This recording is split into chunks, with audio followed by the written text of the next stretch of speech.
Cedric Coward sounds like traditionally is a guy that's going to be taken pretty late and going to be like the steal of the draft, who's kind of overlooked because he's older, but he actually ends up being like a really high upside guy.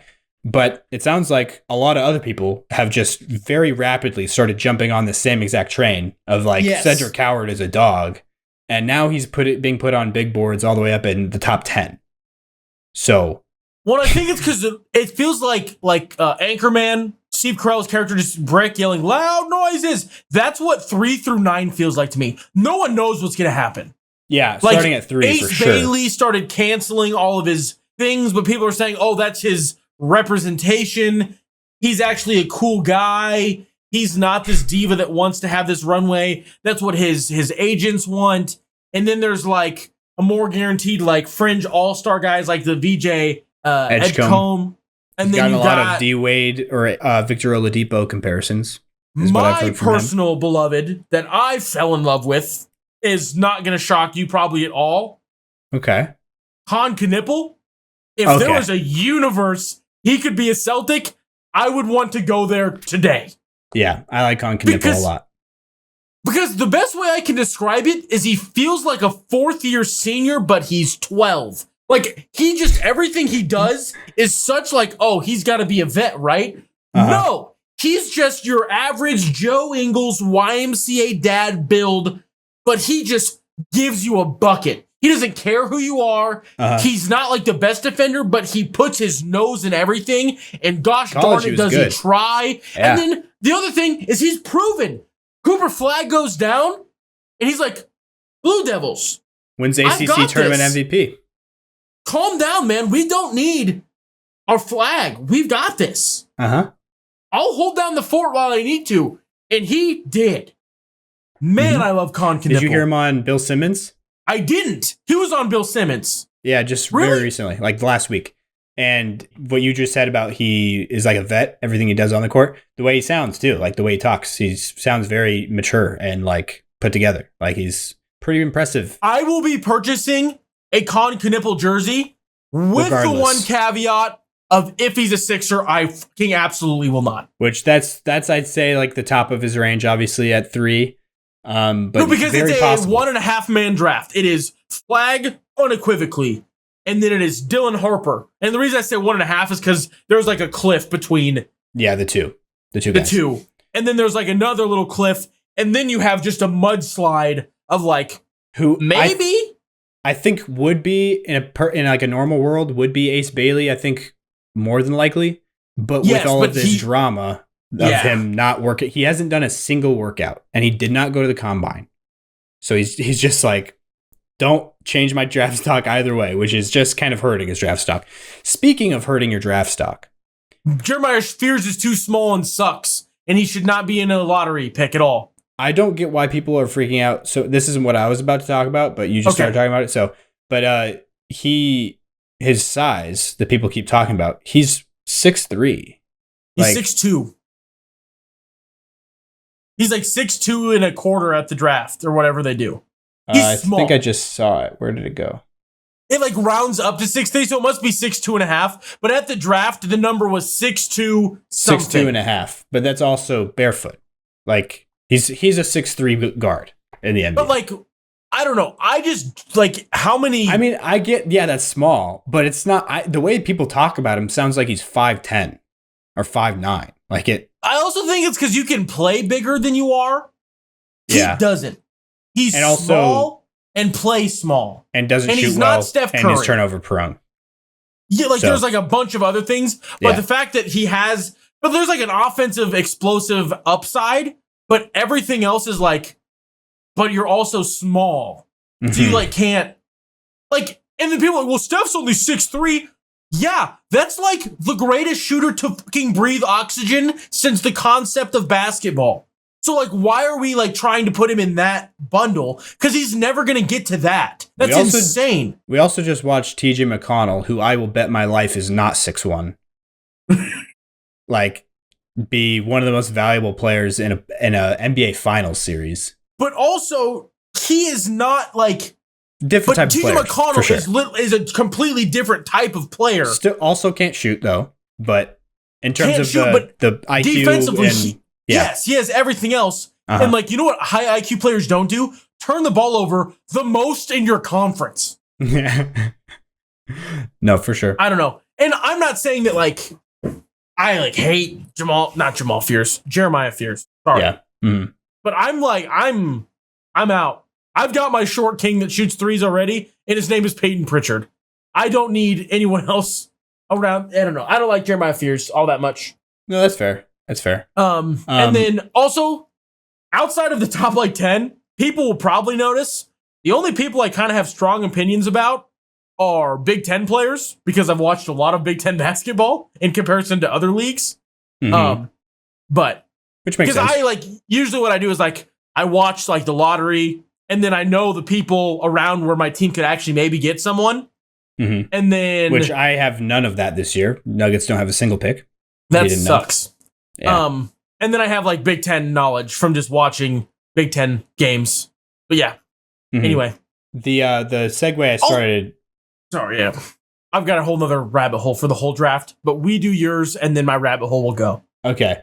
Noah Essengay. This is the guy I started to segue into about the hurting your draft stock thing. Because I don't know if you've heard this. The team he plays for in Germany, which is, I don't remember how to pronounce it, Ratio Farm, Ulm, is the team that Isaiah Roby, shout out to friend of the show, he plays for, which he actually broke his leg a couple months ago, so he hasn't been playing with them. But he was actually starting over Noah Essengay before he went down. But so Noah Essengay's team in Ulm in the German Basketball League, they are in the finals right now in a best-of-5 series, the literal championship of their league. It's tied 2-2. So they're entering game 5, which is essentially game 7. Leaving? And he's leaving to come to the draft in person and missing the game. If I was a GM and I had him like tied, if I had the 10th pick or like, 12th pick, something like that, I'd be like, you just made my decision for me. Like, I'm taking the other guy. Like, why do I want you? Because you don't have a drive to win anything. You're just looking for the next thing. So Yeah. if I'm a bad team near the top of the draft, are you just out the second you get it, can get a chance to go compete for a contender because we're working? This is a professional, like the top of the best league in Germany. Like it's, which is still not like great in terms of Euro leagues. It's not like the same, but yeah, no, it's Bundesliga. It's the top of Mm-hmm. It's one of the it's the level directly below EuroLeague. It's at those leagues, the French, the Spanish. Some leagues are better than others of those, but it's still the layer below. The EuroLeague in the structure. If you get promoted from the Bundesliga, the German Basketball League, you go to the EuroLeague. That's the level above it. And then there's another teammate that is being drafted from their team. I haven't heard the same thing about him. So I sounds like he is not also leaving the team to come. And that is their starting point guard, Ben Saraf, I believe actually. Ben Saraf, who is a Israeli-born player playing for the German league team that is in the finals there against Bayern Munich, I believe is the club that they're up against. Another guy that I like, just to name another person, Kasparis Yakuchonis, the guy out of Illinois. I believe he's a Lithuanian. He's a 6'5" guard, really good passer. There's that Russian guy, Igor Demin at BYU, who looks like he's another, like a Josh Giddey type of player. He's also intriguing to me. I love tall passers. Those are some of my favorite guys. Danny Wolf, another interesting player. He's a Big Ten guy. That is the man I want to be a Celtic. Mm-hmm. I love Danny Wolf because he's not I wish he was the center more than he is because he's more like a 4. But but he's a good 6. He on the Ringer. He's listed at 6'10" and a half, which is like Jokic's height. He's just so silky. Everything about him visually, and I can't remember which podcast said it, and it made me feel something in my bones. You look at him and you're like, that guy is going to move like Yao Ming. He's just going to be very rigid. There's not going to be any fluidity to him at all. Mm-hmm. He's going to be a big, lanky, jerky movement type of guy. And then you watch him and he's just butter. He's he can take it up the court. He has a 3-ball kind of. Yeah. But apparently in shoot-around and workouts. Yeah, apparently I've heard that too. He's had. From the NBA 3-point line, he's been crushing it. Yeah. His free throw percentage is not good though either. Which is not a great indicator. But I don't know. I just love Danny Wolf so much. The shooting is the only kind of like red flag for me. Otherwise, I would be all in on like he would be one of my absolute. But also, even if he's not a great shooter, even if he's fine enough, for sure. For my world to do still one of my top guys. Yeah, for sure. I just like him a lot. I just do. Yeah, no, I agree. Also, I saw a mock draft that the Celtics will draft Ryan Kalkbrenner from Creighton. I will kill myself. If they do it 2 years in a row, get Creighton guys. I would hurt myself in ways. I feel like you made excuses to try to get over the fact that Baylor Shireman was a Creighton guy. Obviously, like not excuse. Like I didn't mean to say he's like from that. Nebraska. Yeah, you're trying to look past it. Mm-hmm. Other ways that you could connect with him, like he grew up like 20, 30 miles. Probably a little bit more than that. I can blindly follow Brad into any fire. I will struggle if he keeps doing this to me. Yeah, but you need a big. You guys do need a big. But he's not an NBA big. He's going to suck in the NBA. He's going to be so terrible in the NBA. There's a reason he went back to Creighton. He is going to suck. Why would we use first round draft capital on someone that Stevie Wonder knows was going to suck in the NBA? By looking at him. You said the same types of things about Zach Edey in his senior year. And he did suck, except he can hit the accelerator on a vehicle super good. Shout out to Zach Edey, 101 in a school zone. I'm not kidding. I don't think it was in a school zone, but Zach Edey got a ticket for going 101. Yeah. Oh, okay. Yeah, he got pulled over going 101. Regardless, he did not suck in his rookie season though in the NBA. He was very good. He's an all rookie, like lock. You look like you have a contradictory thought on that.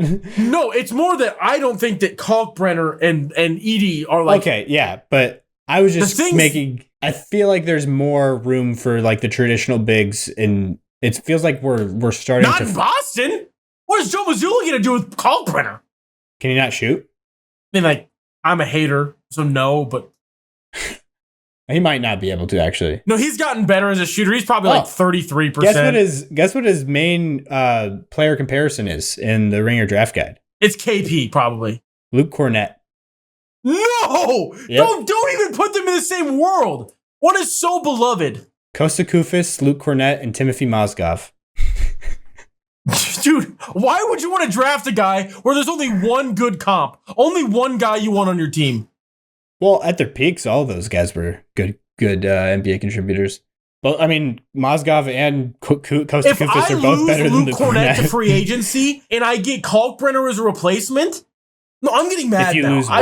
If we lose Luke Cornett to free agency, and I have to watch Kalkbrenner fill his minutes, that's the worst possible outcome. That's not true. Jay Calman really seems to like Kalkbrenner. Like he's a lot higher on him.